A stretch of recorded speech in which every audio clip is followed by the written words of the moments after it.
welcome to the online interview of the media experts. Our guest today is my friend, Markus Aklin, Vice President Development of ONYX Hospitality Group. Welcome to the media expert, Markus. Hi, Mauro.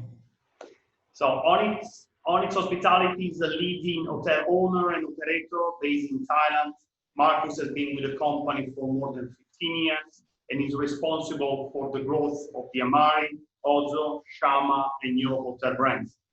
He was involved in taking the company out of Thailand 10 years ago, and ONYX today is looking after a portfolio of more than 50 hotels in 9 different countries with a pipeline of 25 projects in the region.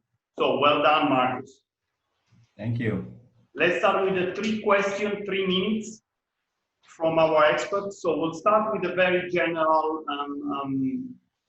question, Markus, on how you're doing, your staff is doing, how your team is doing, your company, and how you're making the best out of this time. Yeah, thank you, Mauro. Thank you for having me. It's a very tough time, particularly today is the 14th of April. We have many of our hotels closed. Most of our portfolios in Thailand, 15 hotels have now shut in the last couple of weeks. And we also have 6 hotels outside of Thailand that are closed in Sri Lanka, Maldives, Laos, and in Hong Kong. In the rest of the portfolio, we have more hotels in China. They remain open. So it's a bit of a mixed story there. The main focus at the moment is to look after our staff. Because of these closures, we have to be mindful to look after them, even if they're not in the properties. And obviously, the guests that remain in the open hotels are top priority. So a lot of focus on hygiene, cleaning and communication of our activities there. At the same time, on the corporate side of things, we're still working on new hotel openings. That doesn't have to slow down, it seems. Many of our third-party owners are still building and planning their hotels. So the effort is there to support the openings, and we have about 10 hotels planned to come live in the next 12 months. So that's really sort of the main impact. Hopefully we've reached the bottom. We're using some of our time now to renovate the hotels.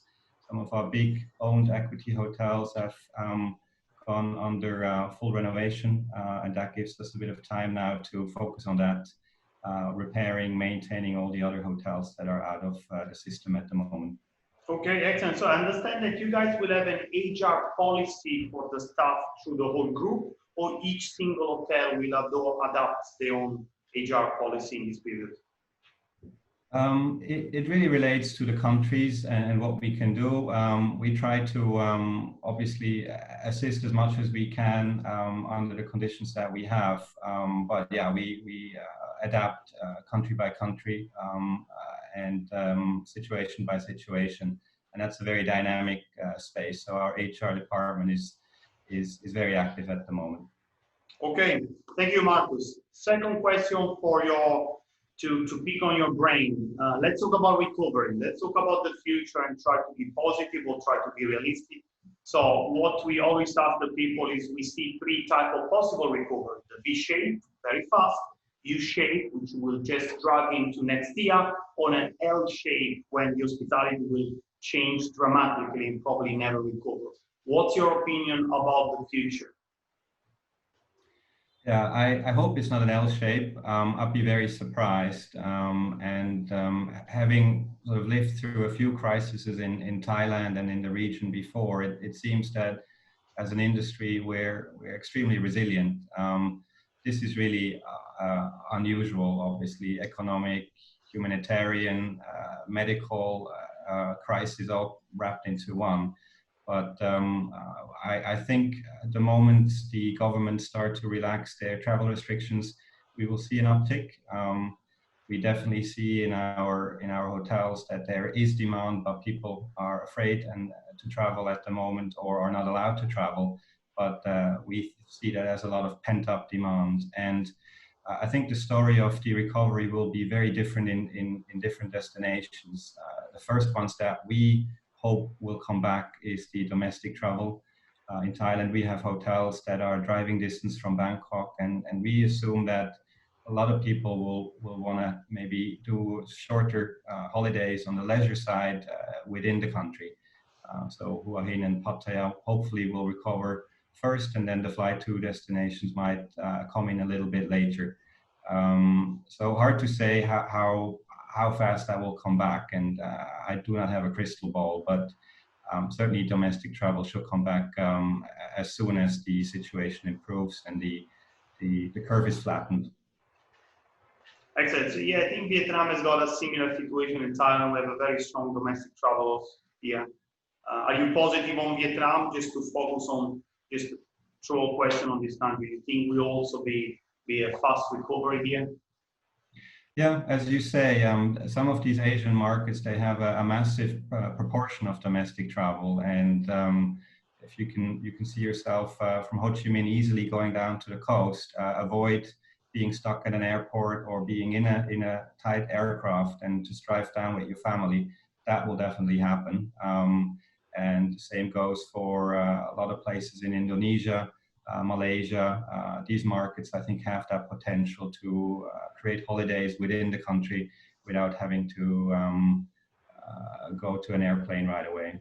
So we will see more and more what the people start to define as staycation type of situation. Okay, thank you very much, Markus. So let's move into the last question of the interview. So looking still into the future, what do you think will happen after the recovery starts? Will we see change in the way people are traveling and changing in behavior, and therefore the hotel will need to adapt? Let's try to pick up a bit into the future. Please, Markus.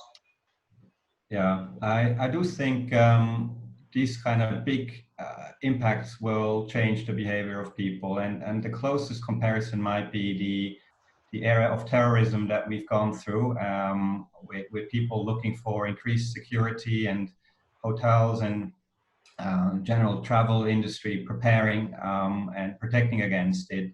Here, I think the hygiene and the cleanliness issue will come to the forefront, and before people travel, they will want to make sure that the hotels can provide that extra level of cleanliness and hygiene.